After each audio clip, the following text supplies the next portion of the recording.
하나님은 어떤 분이실까요? 여러분, 하나님을 어떤 분으로 알고 계십니까?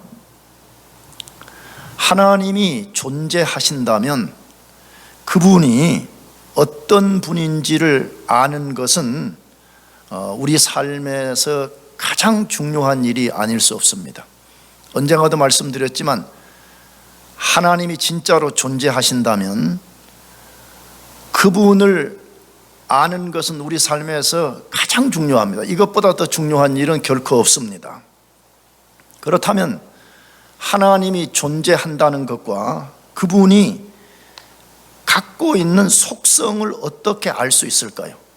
하나님이 존재하신다는 것, 그 존재하시는 하나님이 어떤 속성을 갖고 계시는지를 우리가 어떻게 알 수 있을까요?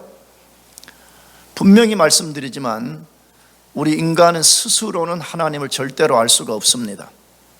여러분도 알다시피 우리 인간은 하나님 앞에 죄를 범하는 순간에 영이 죽어버려서 하나님 아는 기능이 고장이 나버려서 우리 스스로는 하나님을 정확하게 알 수가 없습니다. 하나님이 존재하고 그분이 어떤 속성을 가졌는지를 아는 유일한 길은 예수님을 통해서만 가능합니다. 예수님이 하나님이 진짜 존재하고 그분이 어떤 속성을 가졌는지를 아는 유일한 길입니다. 왜 예수님을 통하지 않고는 하나님을 알 수가 없을까요? 이것이 상당히 기독교가 세상 사람들에게 배타적이고 독선적이라는 비난을 받는 거잖아요. 왜 너희 기독교는 하나님을 너희가 믿는 예수님을 통해서만 알 수 있다라고 말하냐? 예수 아니고는 불가능하다고 말하냐? 그래서 비난을 받는 거잖아요. 왜 예수님 아니고는 하나님을 알 수가 없습니까? 여러 가지 이유가 있습니다. 그런데 그 중에 오늘 한 가지를 말씀드리고 싶은데, 하나님은 영이시기 때문에 그렇습니다. 하나님은 누구시라고요? 영이에요. 여러분들도 신앙생활하면서 항상 이걸 염두에 둬야 됩니다. 자주 말씀드렸지만 우리가 잘못된 하나님 형상의 영향을 받아가지고 자꾸 우리가 하나님 그러면 흰머리를 날리고 약간 저처럼 머리가 빠지고 수염이 난 영감 같은 분이 하나님이라고 생각하면 굉장히 잘못된 것입니다. 하나님은 우리와 같지 않습니다. 하나님은 정확하게 영이십니다. 영이라는 말은 존재하지 않는다는 말이 아닙니다. 영을 여러 가지로 정의할 수가 있겠지만 존재하지만 우리 눈으로 볼 수 없다는 것입니다. 그래서 요한복음 4장 24절 아주 유명한 성경 말씀이지요. 거기도 이렇게 소개되어 있습니다. 하나님은 영이시니 예배하는 자가 신령과 진정으로 예배할지니라, 그렇게 되어 있습니다. 아주 예수님이 분명하게 말씀했습니다. 하나님이 어떤 분이요, 하나님이 어떻게 존재합니까? 라고 말할 때 그분은 영이시라고 말합니다. 디모데전서 6장 16절도 매우 중요한 성경 구절이죠. 같이 읽어보겠습니다. 그 시작. 오직 그에게만 죽지 아니함에 있고 가지 못할 빛에 거하시고 어떤 사람도 보지 못하였고 또 볼 수 없는 이시니 그에게 존귀와 영원한 권능을 돌릴지어다. 아멘, 아멘. 이건 하나님에 대한 지금 묘사를 하는 것입니다. 오해 없이 읽어야 됩니다. 하나님이 안 계신다는 말이 아닙니다. 그분이 영으로 존재하는데 그분은 어떤 분이라고 말합니까? 오직 그에게만 죽지 아니함이 있다라고 말해요. 영원성을 가진 유일한 분이 하나님이시라고 말해요. 가까이 가지 못할 빛에 거하시고, 이건 좀 과장된 표현이기는 하지만 사실이에요. 만일 우리가 현재 이 상태에 하나님께 우리가 간다고 하면 우리는 다 불태워 죽고 말 것입니다. 어떤 사람도 보지 못하였다고 분명히 말했어요. 출애굽기 33장에 모세가 하나님을 봤다고 하는 것은 하나님의 속성의 일부분을 본 것에 대한 우리 표현을 그렇게 한 거죠. 또 볼 수 없는 이신이라고 분명히 말해요. 여러분, 영을 어떻게 보겠어요? 그렇잖아요. 그러니까 하나님을 봤다 어쩌다 이런 사람들의 묘사를 우리가 주의해서 드려야 됩니다. 또 말하는 사람도 조심해서 말해야 됩니다. 그에게 존귀와 영광을 돌릴지어다라고 말하고 있습니다. 따라서 그분을 알 수 있는 유일한 길은 그분이 자신을 우리에게 계시해 주실 때만 가능합니다. 알려주는 거예요. 그래서 이 기독교가 타 종교와 다른 여러 차이점 중에 하나가 뭐냐면 기독교는 계시 종교라는 거예요. 아니 그는 목사님 계시 종교라고 주장하는 종교들이 있지 않아요? 유대교도 있고 중동의 이슬람교도 계시 종교라고 주장하지 않아요? 그러면 기독교가 그들과 무슨 차이가 있어라고 말할 때 지금 다룰 수 없지만 그것은 온전한 계시 종교가 아닙니다. 온전한 계시 종교는 기독교밖에 없습니다. 하나님 그분이 자신을 우리들에게 알려주실 때만 우리가 그 하나님을 알 수 있습니다. 그분이 자신을 드러내주지 않으면 아무도 알 수가 없습니다. 인류 전체가 그 하나님을 보여달라 그래도 인류는 그 하나님을 볼 수가 없습니다. 그래서 하나님이 자신의 존재와 속성을 우리들에게 알려주시기 위해서, 보여주시기 위해서 자신과 동일한 속성을 가진 자신의 아들인 예수님을 이 세상에 보내주신 것입니다. 그래서 예수님도 자기 자신을 가르쳐서 하나님과 동등한 속성을 가진 존재라고 계속 선포를 하는 거예요. 근데 그 말의 대표적인 것이 내가 하나님의 아들이다 그 말이잖아요.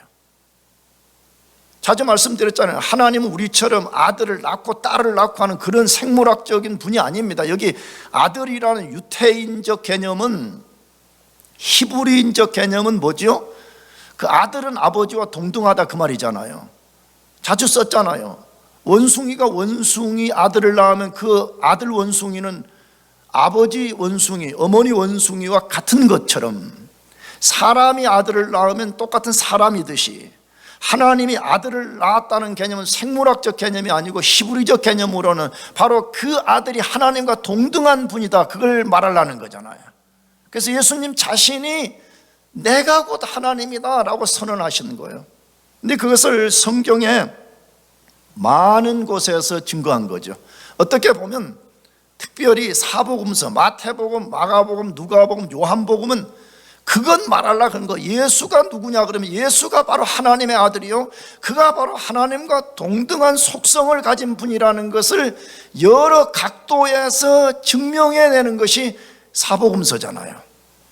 근데 우리는 오늘 요한복음에서 몇 구절을 읽어보려고 그래요. 요한복음 5장 17절에서 18절.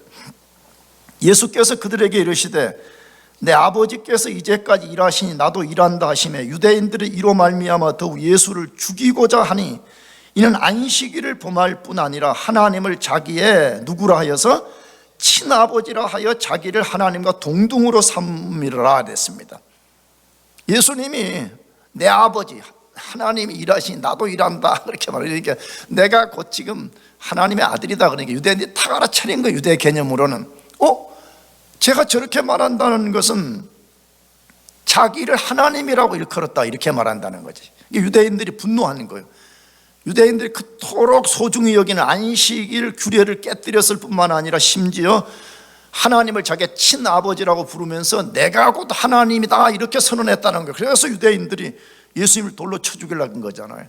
예수님을 십자가에 못 박아 죽인 제명도 그거잖아요. 예수님이 자신을 하나님이라고 일컬었다 이렇게 말하는 거예요. 요한복음 10장 26절에서 33절. 너희가 내 양이 아니므로 믿지 아니하는도다. 내 양은 내 음성을 들으면 나는 그들을 알며 그들은 나를 따르느니라. 내가 그들에게 영생을 주노니 영원히 멸망하지 아니할 것이요 또 그들을 내 손에서 빼앗을 자가 없느니라. 그들을 주신 내 아버지는 만물보다 크심에 아무도 아버지 손에서 빼앗을 수 없느니라. 나와 아버지는 하나이니라 하신대 유대인들이 다시 돌을 들어 치려 하거든 예수께서 대답하시되 내가 아버지로 말미암아 여러 가지 선한 일로 너희에게 보였거늘 그 중에 어떤 일로 나를 돌로 치려 하느냐. 유대인들이 대답하되 선한 일로 말미암아 우리가 너를 돌로 치려는 것이 아니라 신성 모독으로 인함이니 내가 사람이 되어 자칭 누구라 함이로다 하나님이라고. 이 논리가 똑같은 거예요. 지금요 예수님이 자기가 하나님의 아들이다 그렇게 말하니까 유대인들이 다 알아차린 거예요. 그 말은 너가 하나님이라고 지금 주장하는 거 아니냐. 그래서 유대인들과 예수님의 마지막 논쟁이 뭐라고요? 너가 선한 일을 한 것 때문에 돌로 쳐 죽이려는 것이 아니라 너가 신성 모독, 너가 너 스스로를 하나님이라고 지금 말한다, 이렇게 말했다는 거죠. 세 번째, 요한복음 12장 44절 45절, 예수께서 외쳐 이르시되 나를 믿는 자는 나를 믿는 것이 아니요 나를 보내신 이를 믿는 것이니 나를 보는 자는 나를 보내신 이를 보는 것이니라.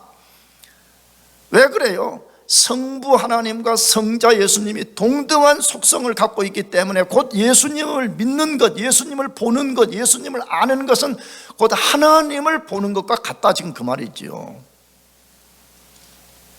요한복음 14장 6절에서 11절, 예수께서 이르시되 내가 곧 길이요 진리요 생명이니 나로 말미암지 않고는 아버지께로 올 자가 없느니라. 너희가 나를 알았더라면 내 아버지도 알았으리로다. 이제부터는 너희가 그를 알았고 또 보았느니라.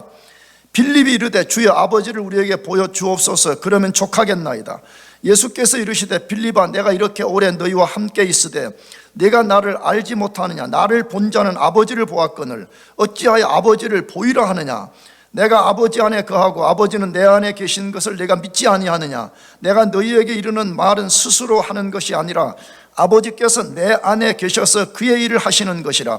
내가 아버지 안에 거하고 아버지께서 내 안에 계심을 믿으라. 그렇지 못하겠거든 행하는 그 일로 말미암아 나를 믿으라. 아멘. 빌립이 하나님을 보여달라 그랬잖아요. 예수님이 나를 본 자는 곧 하나님을 본 것과 똑같다. 너가 그것을 믿지 못하겠거든 내가 하는 일을 통해서 믿으라. 내 행하는 일을 믿으라. 무슨 말이죠? 하나님만이 하실 수 있는 신적 행위들을 내가 지금 하고 있지 않느냐. 그러므로 내가 곧 하나님 그분과 동등한 속성을 가진 사람이다, 존재다, 그렇게 말하는 것이죠. 예수님은 하나님을 완벽하게 보여주는 하나님의 형상입니다. 믿으시기 바랍니다. 예수님이 하나님의 완벽한 형상이에요. 예수님이 성부 하나님과 동일한 속성을 가진 성자 하나님입니다. 그래서 예수님이 이 땅에 계실 때 하나님 되신 증거로 하나님만이 하실 수 있는 수많은 기적을 행하신 것입니다. 그것을 오늘 본문에서도 증거합니다. 오늘 본문의 배경은 무엇입니까? 예수님이 시돈과 두로 지역에서 이제 병자들을 고치시고 수로보니게 여인을 고치시고 시간이 얼마나 지났는지는 모르지만 갈릴리 호수 부근의 어느 광야로 이동하셨습니다. 소문을 들은 수많은 사람들이 병자들을 데리고 그분 앞으로 나왔습니다. 예수님이 그들을 일일이 고쳐주셨다고 마태복음과 마가복음을 보게 되면 그렇게 기록되어 있습니다. 기적을 보고 경험한 수많은 사람들이 떠나지 않고 3일 동안 예수님과 함께 했습니다. 그때 그들의 배고픈 상황을 아신 예수님이 그들에게 7병 7개의 떡과 아주 작은 물고기 2마리로 기적을 베풀어서 그들의 줄인 배를 충만히 채워주셨더라라고 되어 있습니다. 이 사건을 통해서 예수님은 하나님이 어떤 분이신지를 증거해 주셨습니다. 자, 그렇다면 하나님은 도대체 어떤 분이시냐는 것입니다. 첫 번째로 절망 가운데 있는 이방인들에게도 자비를 베푸시는 분입니다. 절망 가운데 있는 이방인들에게도 자비를 베푸시는 분입니다. 굉장히 중요한 메시지입니다. 굉장히 우리에게 위로가 되는 메시지입니다. 모든 인간이 절망 가운데 있지만 특별히 예수님 당시의 이방인들은 절망 그 가운데 있었습니다. 그런데 놀라운 것은 하나님은 그런 이방인들에게도 자비를 베풀어 주시는 분입니다. 예수님이 두로와 시돈에서 갈릴리 호수 동쪽, 정확하게는 데가볼리 지역으로 자리를 옮기셨습니다. 소문을 들은 수많은 사람들이 병자들을 데리고 나왔고 예수님이 그들을 고쳐주셨더라, 그렇게 되어 있습니다. 그것이 오늘 본문 마태복음 15장 29절에서 30절인데 한 번 더 읽어보겠습니다. 예수께서 거기서 떠나사 갈릴리 호숫가에 이르러 산에 올라가 거기 앉으시니 큰 무리가 다리 저는 사람과 장애인과 맹인과 말 못하는 사람과 기타 여럿을 데리고 와서 예수의 발 앞에 앉힘에 고쳐주시니 라고 되어 있습니다. 예나 지금이나 사람이 이런 질병을 갖고 산다는 것은 절망적 고통이 아닐 수 없습니다. 데가볼리 지역의 사람들은 이방인이라는 것 때문에도 엄밀하게 보면 절망적이었습니다. 그런데 그것에 수많은 사람들이 이런 불치의 병을 가지고 산다는 것은 절망이 아닐 수 없잖아요. 그런데 성경은 지금 뭘 말해요? 인간이 아무리 큰 절망적 고통 가운데 있다 할지라도 그것을 가지고 예수님께 나오기만 한다면 그 절망은 소망으로 바뀔 수 있다는 거예요. 믿으시기 바랍니다. 지금 마태복음 계속 그거 말하잖아요. 수로보니게 여인 이야기, 오늘 데가볼리 지역 광야의 그 절망 가운데 있던 인간들을 고치시는 것을 통해서 뭘 보여줘요?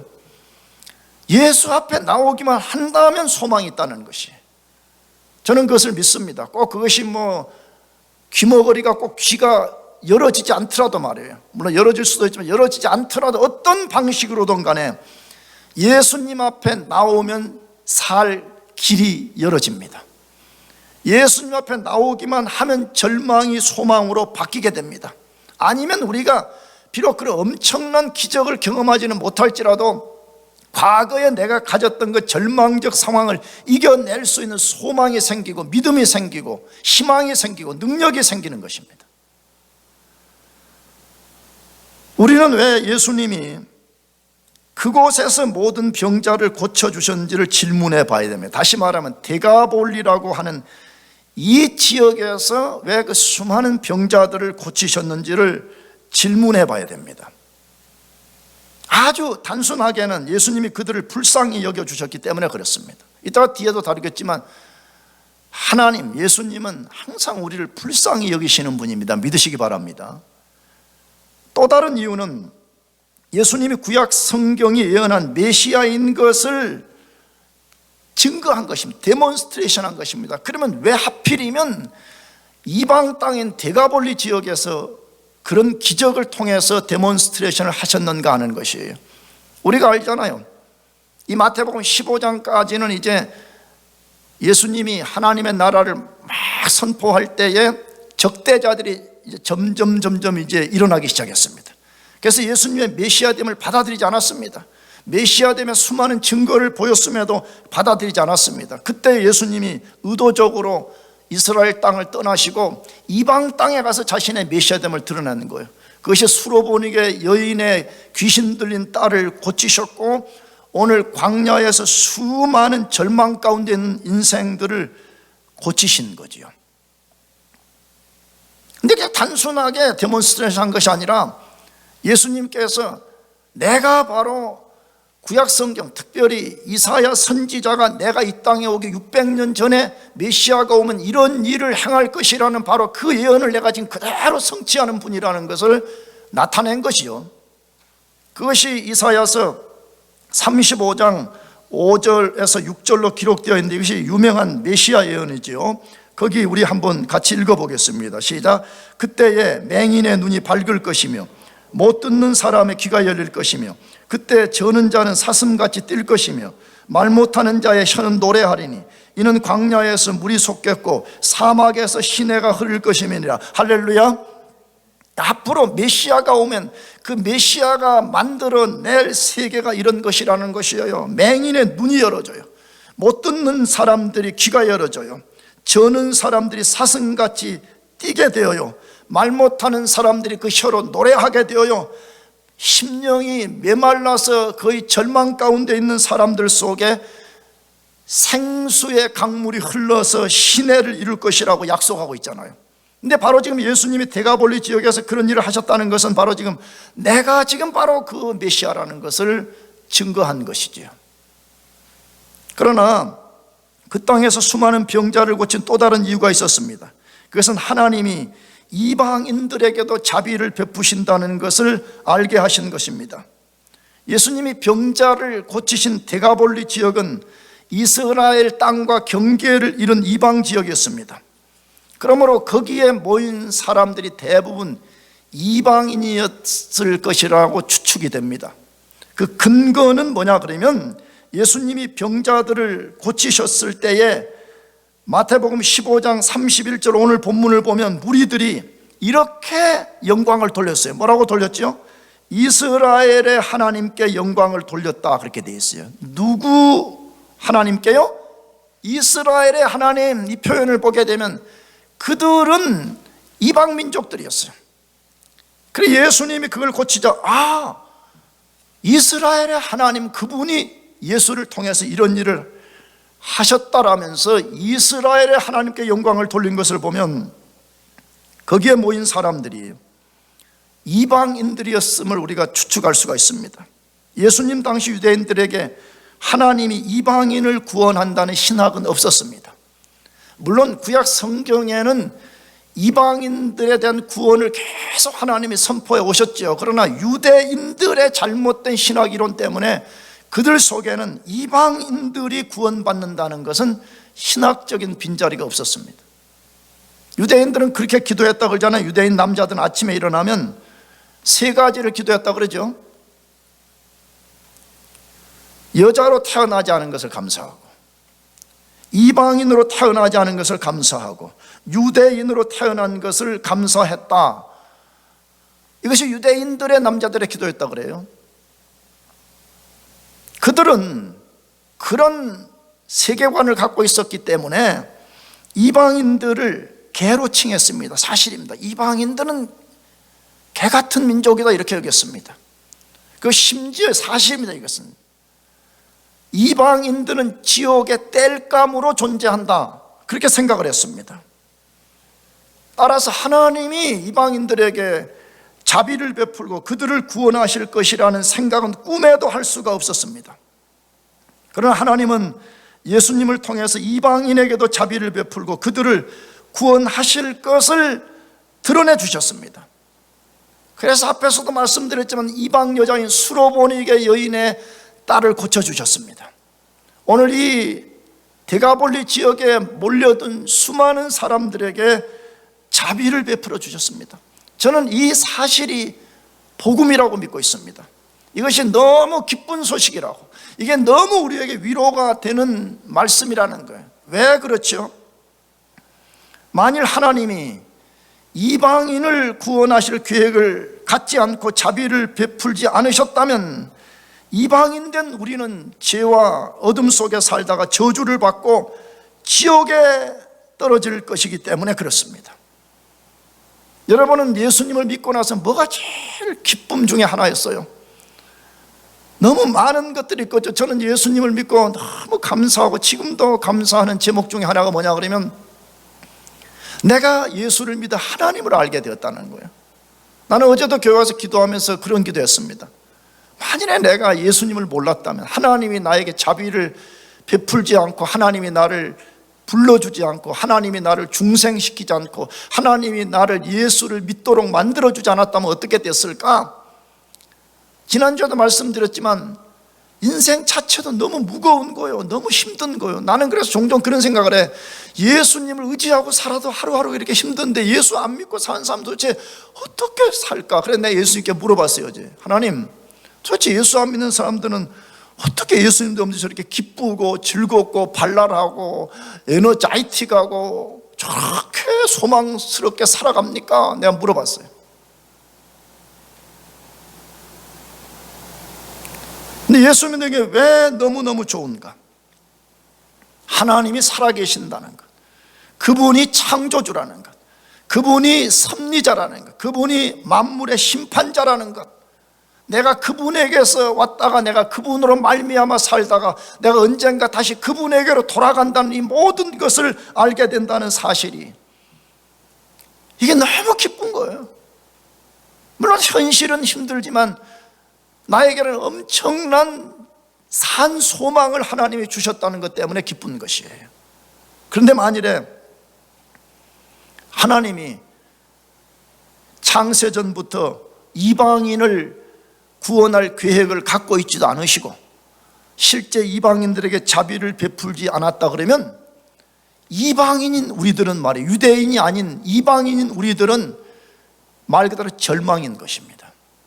그래서 사도 바울도 에베소 교인들에게 편지를 보내면서 너희들이 과거에 예수를 믿기 전에 이방인의 상태에 있을 때 너희들의 비참함이 무엇인지를 상기시켜줘요. 그것이 에베소서 2장 11절에서 12절인데 같이 읽어보겠습니다. 시작. 그러므로 생각하라. 너희는 그때 육체로는 이방인이요 손으로 육체에 행한 할례를 받은 무리라 칭하는 자들로부터 할례를 받지 않은 무리라 칭함을 받는 자들이라. 그때 너희는 그리스도 밖에 있었고 이스라엘 나라 밖에 사람이라. 약속의 언약들에 대하여는 외인이요 세상에서 소망도 없고 하나님도 없는 자이더니 라고 되어 있습니다. 야, 너희는 생각하라고 말해. 과거에 너희가 어떤 포지션 속에 있었는지를 생각해 보라 그래. 근데 그 비참함을 7가지로 소개한 것이죠. 그 7가지가 뭐예요?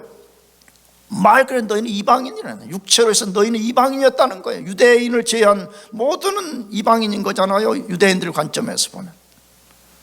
너희는 무할례자라는, 너희는 할례 받지 않은 인간이라는, 이것도 신화적으로 굉장한 의미가 있는 거지. 너희는 그리스도 밖에 있는 존재들이었다. 그리스도 밖에 있다는 말은 무슨 말이에요? 죽었다는 말 아니에요? 영적으로 우리는 완전히 죽은 그 상태에 사는 존재였다라고 말하죠. 이스라엘 나라 밖의 사람이었다고 말해요. 5번째는 약속의 언약과 관계가, 너희는 아브라함의 언약과 아무 관계가 없는 인간들이었다, 그렇게 말하는 거잖아요. 6번째, 세상에서 소망이 없는 자라고 말해.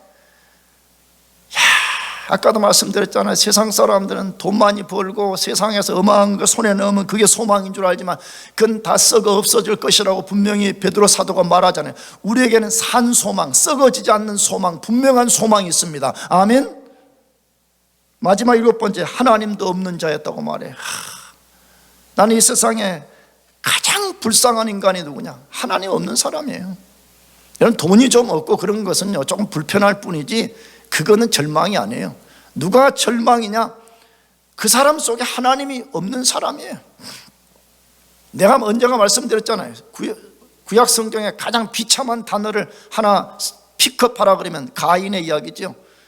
그 범죄하고 하나님 앞을 떠났더라, 그렇게 돼 있죠. 거기 보면 하나님이 없는 인생이 제일 불쌍한 거잖아요. 과거에 우리는 그런 존재들이었다고 말해요. 그런데 하나님께서 우리에게 자비를 베풀어 주셔서 예수님을 구주로 믿고 구원받게 해 주셨다라고 되어 있습니다. 그러므로 저와 여러분들이 받은 이 구원을 지극히 당연한 것으로 여겨서는 안 됩니다. 나는 구원받을 만한 자격이 있기 때문에 구원받았다고 생각하면 여러분은 철저하게 뭔가 착각하고 있는 것입니다. 우리는 말 그대로 이방인으로서 절망 가운데 있었습니다. 하나님이 우리에게 자비를 베풀어 주셔서 우리가 예수를 믿게 된 것입니다. 할렐루야. 그러므로 우리가 남은 생애는 바울처럼 살아야 되는 거예요. 사도 바울이 왜 그 공부를 많이 하고 뛰어난 사람임에도 불구하고 그런 것들을 다 배설물로 여기고 그리스도를 위해서 목숨을 걸고 목숨을 바쳐서 산 거예요.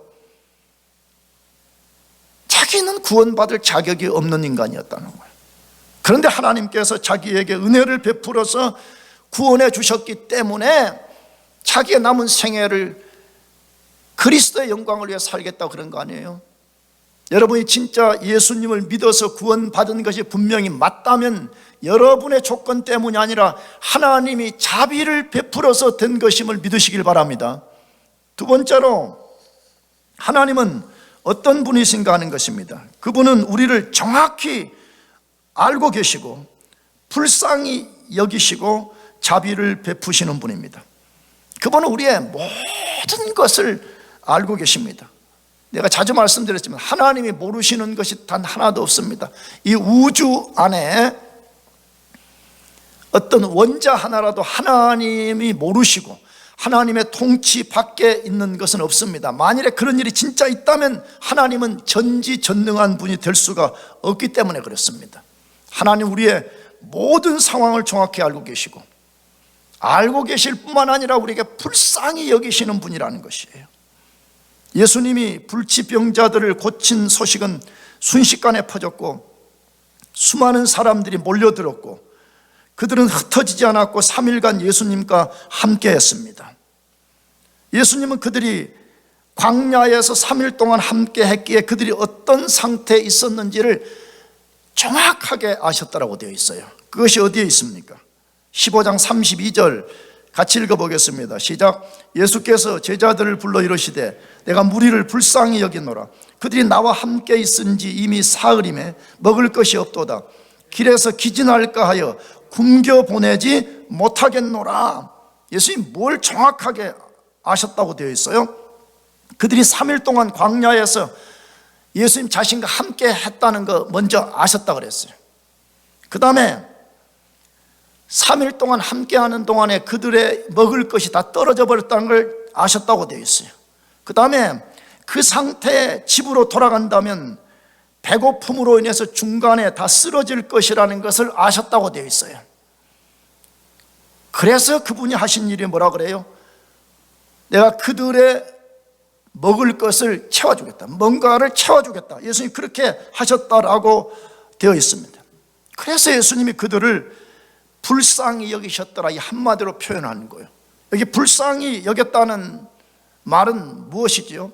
그들을 정확하게 알고 그들을 동정하고 그들에 대해서 공감하고 그것으로 끝나지 않고 그들의 필요를 채우시는 일체의 모든 것을 불쌍히 여기셨다라는 표현으로 하신 것이죠. 그래서 예수님이 기적을 베풀어서 그들의 허기진 배를 배불리 채워주셨더라, 그렇게 되어 있습니다. 하나님은 지금도 오늘 우리의 모든 것을 정확히 알고 계십니다. 믿으시기 바랍니다. 공감해 주십니다. 우리 필요를 채워주십니다. 여러분, 이걸 진짜 믿으시기 바라요. 나도 이것을 믿고 여러분도 같이 믿읍시다 하면, 여러분이 지금까지 이 광야 같은 세상에서 살고 있는 것을 잘 생각해 봐요. 내가 어떻게 살고 있지, 이 광야 같은 이 스테이트 칼리지에서? 하나님이 불쌍히 여겨주지 않으시면 우리는 이 스테이트 칼리지에 올 수도 없었고요, 그다음에 여기서 살아날 수도 없었고요, 여기에 우리가 일용할 양식을 먹을 수도 없었고요, 우리가 좋은 집에 살 수도 없었고요, 좋은 옷을 입고 살 수도 없었습니다. 하나님이 우리의 모든 것을 정확히 알고 공감하시고 채우시는 것입니다. 성경은 사실은 어떻게 보면 또 그런 이야기 하는 거예요. 하나님은 그런 분이시다 하는 거 알려주려고 기록해 놓은 것이죠. 그 중에 대표적인 것이 인류의 조상인 아담 하와의 스토리잖아요. 그들의 이야기의 내용은 뭐지요? 그들이 하나님의 명령을 어기고 선악과를 따먹고 죄를 범했습니다. 그 순간에 자신들의 벌거벗은 것을 알았고 그 벌거벗음이 수치가 된다는 것을 알았습니다. 그래서 나뭇잎으로 옷을 만들어서 자기들의 몸을 가렸습니다. 그리고 하나님이 두려워서 나무띠에 숨었더라, 그렇게 되어 있습니다. 여러분, 이것이 바로 인류의 조상의 모습이고 동시에 그의 후손인 모든 인간이 하나님 앞에 보이는 반응인 것입니다. 여러분, 어떤 경우에 이런 사람들이 있어요. 교회 밖에 사람들은 하나님이 없다 그러면서 막 담대하게 하나님이 있어 그러면서 막 아주 막 굉장히 자기가 하나님보다 위에 있는 존재인 것처럼 큰 소리를 칩니다. 그것이 역설로는요, 두려움인 거예요. 하나님을 피하는 방식이에요, 그것이. 여러분, 또 교회 안에서 어떤 사람들이 있냐 그러면 이 교회 저 교회 돌아다니면서 교회를 적응 못하는 사람들 있잖아요. 장로교는 갔더니 장로들이 대장 노릇한다, 마음에 안 든다고. 또 감리교로 가면 감독들이 대장 노릇한다, 마음에 안 든다고. 침례교로 가요. 침례교는 세줄 때 나를 물에 빠뜨렸다고 기분 나쁘다고 또 딴 데로 가고 매일 1년에 로테이션 하는 거예요. 왜 그런 거 알아요? 하나님을 피하여 도망가는 것이에요. 하나님이 지금 자기 자신을 장로교든 감리교든 침례교든 뭐 상관없이 만나서 그 인생과 뭔가 해결을 보려고 그러는데 자꾸 도망가는 행태를 그런 식으로 나타내는 것이에요. 그런데 놀라운 일이 벌어졌습니다. 하나님이 아담과 하와에게 찾아오셨습니다. 왜 찾아오셨습니까? 그들을 불쌍히 여기셨기 때문입니다. 비록 죄를 범했지만 죄로 인하여 수치와 두려움 속에 빠진 그들을 불쌍히 여기셨습니다. 그래서 가죽옷을 입히시고 그들을 죄에서 구원할 구속자를 약속해 주셨습니다. 그리고 그 약속대로 구속자인 예수님이 이 세상에 오셨습니다. 예수님이 이 땅에 오셔서 우리 죄를 대신해서 십자가에서 죄에 대한 심판을 담당하셨습니다. 그의 피 흘리신 행위가 우리의 모든 수치와 두려움을 덮는 영원한 가죽옷이 된 것입니다. 믿으시기 바랍니다. 이 가죽옷을 입지 않은 사람은, 예수님이 십자가에서 만들어주신 그 영원한 가죽옷을 입지 않는 사람은 언젠가 하나님의 심판대 앞에서 자기 죄와 자기 수치를 가릴 영원한 가죽옷이 없기 때문에 그 죄와 수치로 말미암은 저주를 받아서 지옥에 떨어지고 마는 것입니다. 예수님의 모든 행위가 우리의 의로운 옷입니다. 믿으시기 바랍니다. 왜 하나님이 우리를 그렇게 만들어 주셨다고요? 우리를 불쌍히 여기셨기 때문에 그렇습니다. 그의 고귀한 아들을 보내고 우리 대신 십자가의 고통을 당하게 하신 것, 그 모든 것이 우리를 불쌍히 여기셨기 때문에 그런 것입니다. 우리가 그렇게 해달라고 요청한 거 아닙니다. 죄 가운데 떨어져서 우리가 하나님 앞에 하나님 불쌍히 여겨주십시오, 우리를 사랑해 주십시오 라고 요청한 것이 아니라 하나님이 우리를 불쌍히 여겼고 하나님이 먼저 우리를 사랑하신 것입니다. 그 이야기를 요한 1서 4장 19절에서 말씀하고 있죠. 같이 읽어보겠습니다. 시작. 우리가 사랑하면 그가 먼저 우리를 사랑하셨습니다. 여러분이 만일에 예수님을 지금 믿고 예수님을 사랑한다면 그건 우리가 먼저 그렇게 하겠다고 한 것이 아니라 우리는 그렇게 할 수가 없는 존재였어요. 우리가 다 이해할 수 없는 신비로운 시간 속에, 신비로운 역사 속에, 신비로운 방법 속에 먼저 하나님이 우리를 사랑해 주셨기 때문에 우리가 그 사랑으로 말미암아 구원을 받고 생명을 받고 능력을 받아서 우리가 겨우 이제 하나님을 사랑하기 시작한 것입니다. 나가서 하나님은 우리의 모든 것을 정확히 알고 동정해 주시는 분입니다. 동정. 그냥 단순하게 감정적으로만 그래 얼마나 힘들어 이런 것이 아니라 우리를 정확하게 동정하고 우리 필요를 채우시는 분입니다. 그것을 히브리서 4장 14절에서 16절로 말씀하는데 같이 읽어보겠습니다. 그러므로 우리에게 큰 대제사장이 계시니 승천하시니 곧 하나님의 아들 예수시라. 우리가 믿는 도리를 굳게 잡을지어다. 우리에게 있는 대제사장은 우리의 연약함을 동정하지 못할 리가 아니요 모든 일에 우리가 똑같이 시험을 받으신 이로되 죄는 없으시니라. 그러므로 우리는 긍휼하심을 받고 때를 따라 돕는 은혜를 얻기 위하여 은혜의 보좌 앞에 담대히 나아갈지니라. 아멘. 하나님은 동정하지 못할 것이 없다. 옛날 성경은 체휼이라 그랬죠. 다시 말하면 하나님은 우리의 모든 것을 다 하신다고 말해요. 그래서 다 우리를 도우실 수 있다고 말해. 어떻게 해서 예수님이 그렇게 하실 수 있죠? 첫째는 그분이 전지하신 하나님이기 때문에 가능한 것입니다. 두 번째로는 히브리서가 뭐라고 말해요? 그분은 우리의 모든 것을 체휼했다고 말해요. 경험했다고 말해요. 죄 짓는 것 빼고는 다 경험했다고. 여러분, 우리 삶이 아무리 어려워도 예수님이 당한 어려움만큼 어렵지 않습니다. 예수님처럼 불법적으로 종교 지도자들 앞에서 재판을 받았다가 밤새 새벽에 끌려가가지고 빌라도에게 끌려갔다가 다시 또 뭐 헤롯에게 끌려갔다가, 여러분 우리 그런 거 당해보지 않았잖아요. 솔직히 예수님은 말로 다 할 수 없는 불의한 재판을 밤새도록 당하고 수많은 고난과 비판과 비난과 이것을 3년 동안 당하시고 끝내는 십자가에서 죽으시는 예수님은 우리의 모든 것을 경험했다. 다 한다는 거예요. 우리가 얼마나 감정적으로 힘든지, 우리가 얼마나 육체적으로 힘든지, 우리 삶이 얼마나 버거운지, 이 혼란스러운 세상에 살아가는 우리가 얼마나 두려운지, 이 모든 것을 예수님이 다 알고 도우신다는 것이에요. 그러므로 오늘 우리는 하나님 앞에서 우리가 버려야 될 불신앙의 깊은 암적인 것이 하나 있습니다. 그것이 뭐지요? 하나님이 우리를 이해하지 못한다. 하나님이 우리 상황을 돕지 못한다고 하는 불신앙을 버리라는 것이에요. 여러분 생각해 봅시다.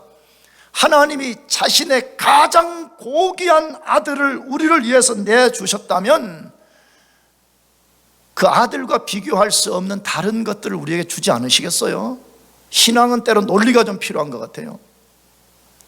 가장 고귀한 것을 내어주셨다면 고귀하지 않은 것을 왜 주지 않으시겠어요?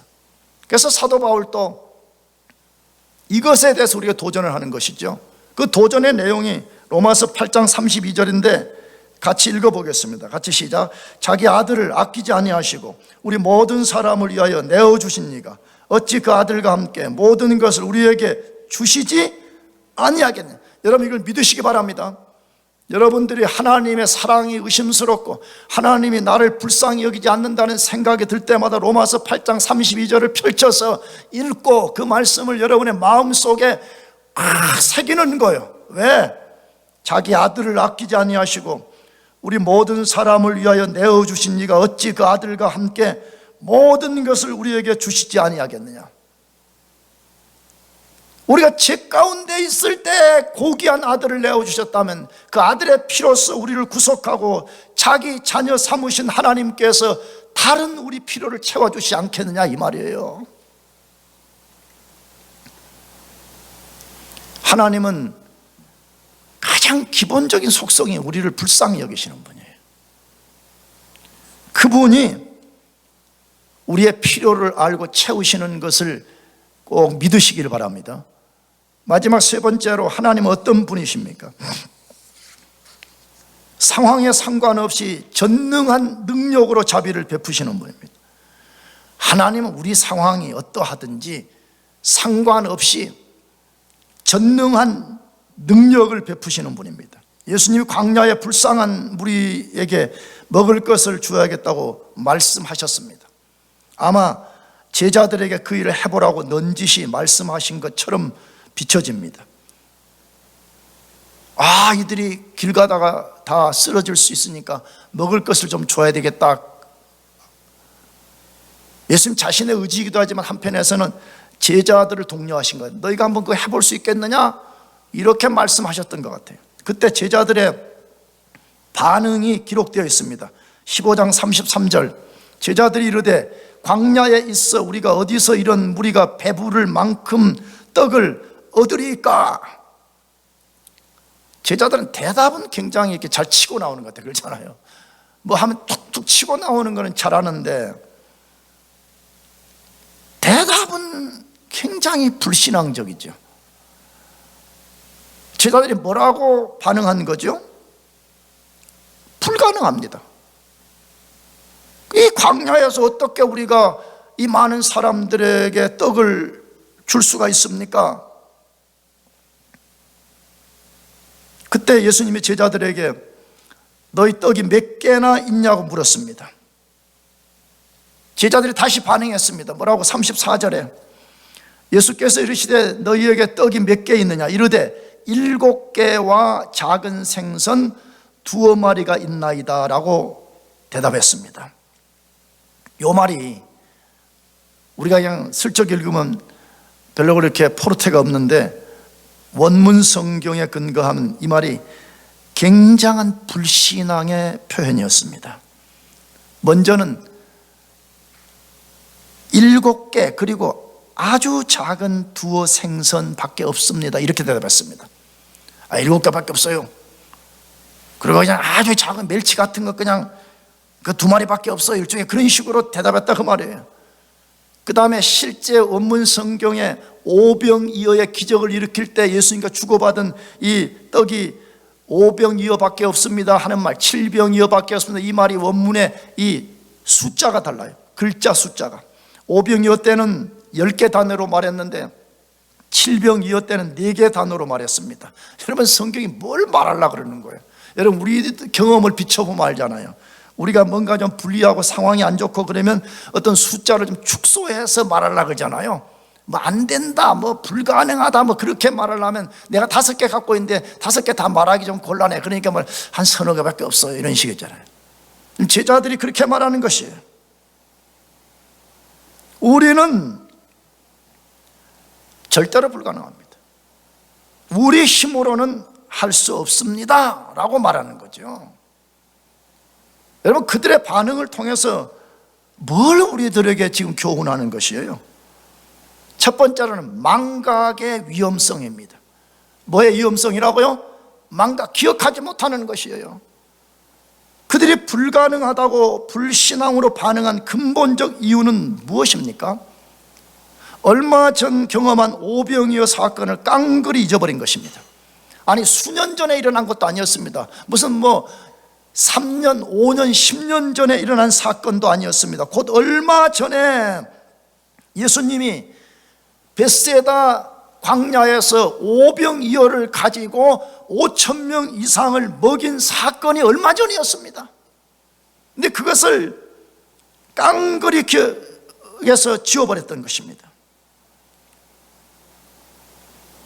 여러분, 만일에 제자들이 그때 그 사건을 정확하게 기억하고 있었다면, 비록 자기들이 능동적으로 할 수는 없었지만 예수님께 요청할 수 있지 않았겠어요? 예수님, 우리는 할 수 없지만 지난번 벳세다 들녘에서 기적을 베풀어서 수많은 사람들을 먹이시지 않았어요? 그 기적을 한 번 더 드러내 주세요. 이렇게 할 수가 있지 않았겠어요? 그런데 절대 불가능합니다. 여기는 광야입니다. 불가능합니다. 이렇게 말한 것입니다. 여러분, 믿음이라는 것이 뭐죠? 여러분, 믿음은 어느 날 갑자기 성냥 불을 게 칵해듯이 그렇게 일어나는 것이 아니에요. 믿음은 하나님의 말씀을 기억하는 거예요. 아멘이죠? 그래서 성경 읽어보세요. 구약 성경에 이스라엘 백성들의 죄악을 바벨론을 통해서 심판하는 백그라운드가 역대기 같은 걸 읽어보게 되면 이스라엘의 가장 근본적인 죄악 중 하나는 뭐냐 하면 하나님의 말씀을 기억하지 않았다, 그렇게 되어 있어요. 기억하지 않으니까 죄짓고, 기억하지 않으니까 하나님을 의지하지 못하는 거예요. 지금도 그래요. 신앙생활을 그냥 교회에 하루 와서 그냥 내 불편한 양심을 한번 예배 드렸다는 것으로 내가 이렇게 다스려주는 것으로 신앙생활하는 사람은 내가 볼 때는 신앙이 아무런 도움이 안 돼요. 그런 사람들은요. 그런 사람들은 습득된 종교 인식 속에 일어나는 양심을 조금 이렇게 잠재우는 것 뿐이에요. 잠재우는 것. 실제 예수 믿음이 그 사람에게 도움이 안 된다, 이 말이에요. 무엇이 도움이 되는 것이에요? 하나님의 말씀을 기억하는 거예요. 그리고 내가 과거에 하나님이 나에게 역사했던 그 하나님의 역사를 기억하고 있는 것이에요. 내 인생의 벼랑 끝에 섰을 때 그때 하나님이 도우셔서 내가 소망의 발을 내딛어서 내가 여기까지 왔다는 걸 기억하는 것이에요. 그러면 현재의 난관, 현재의 절망, 현재의 광야를 이겨낼 수가 있는 것입니다.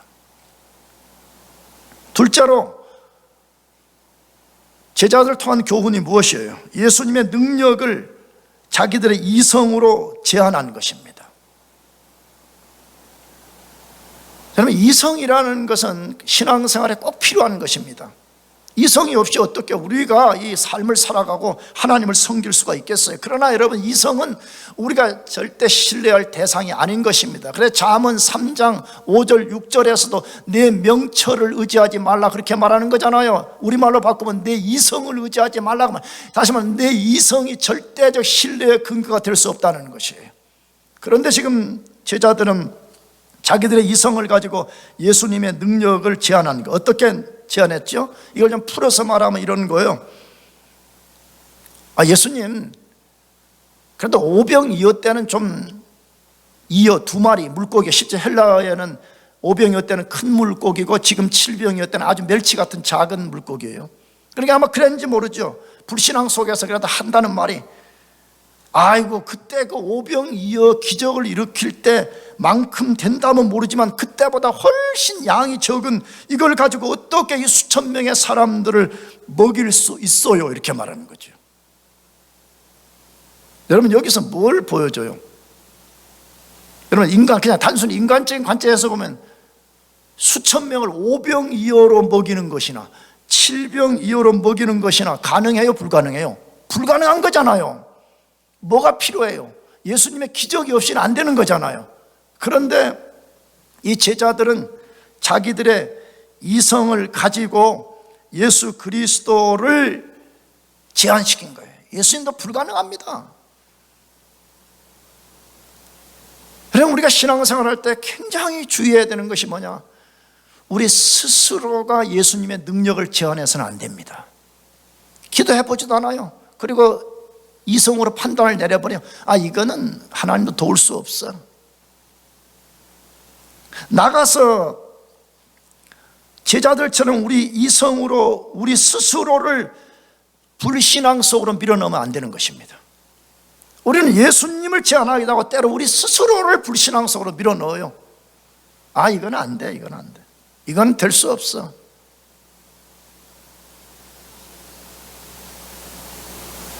그래서 예수님이 그 들녘에서 기적을 베풀어 주셨습니다. 그것이 7개의 떡과 2마리의 아주 작은 물고기를 가지고 사람들을 먹이셨는데 4,000명을 먹이셨더라고요. 남자들만 카운팅할 수 있는 대상에 들어가는 사람들 4,000명을 먹이셨다. 그러니까 나머지 셀 수 없는 여자들과 어린아이까지 얼마나 많은 사람들을 먹이셨는가 하는 것을 소개한 거죠. 그런데 놀라운 사실은 먹이고 나서 남은 조각을 광주리에 채웠는데 7 광주리에 차게 거두었더라, 그렇게 되어 있습니다. 여러분, 이 광주리는 어떤 헬라어는 그것이 또 분명하게 차이가 있는데 5병 2여 때의 광주리는 조그만 광주리예요. 12바구니거든요. 그런데 요 7 광주리, 이 광주리는 사도행전에 사도 바울이 다메섹 도성에서 유대인들이 자기를 죽이려고 할 때 그 도성의 벽을 타고 도망을 갔잖아요. 그때에 그 도성을 타고 내려간 것이 바로 이 광주리로 똑같은 단어로 되어 있어요. 그 말은 뭐죠? 지금 여기 7병 2여 기적 사건 때 광주리는 사람이 들어갈 만큼 큰 광주리였다, 그 말이거든요. 뭘 보여주죠? 제자들이 도저히 5병 2여 때보다 더 불가능합니다, 이런 식으로 말할 때의 결과를 보니까 더 많은 기적의 역사로 인해서 더 많은 결과물이 남았더라, 그렇게 말씀하는 거잖아요. 뭘 말씀해요? 여러분, 하나님께는 그것이 무슨 광야냐 광야가 아니냐, 우리 손에 얼마나 많은 것이 들려졌느냐 들려지지 않았냐, 그건 중요하지 않다는 것이에요. 정말 우리가 그 하나님을 신뢰할 수 있겠냐는 것이에요. 우리 전능하신 그 하나님을 의지할 수 있겠냐는 것입니다.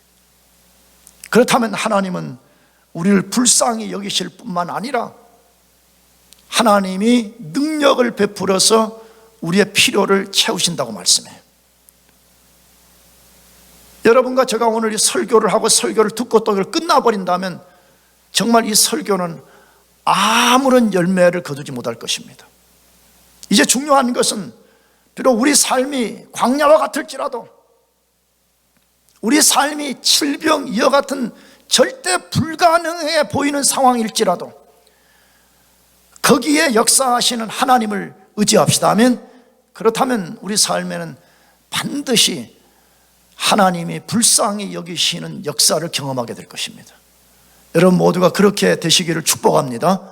기도하겠습니다.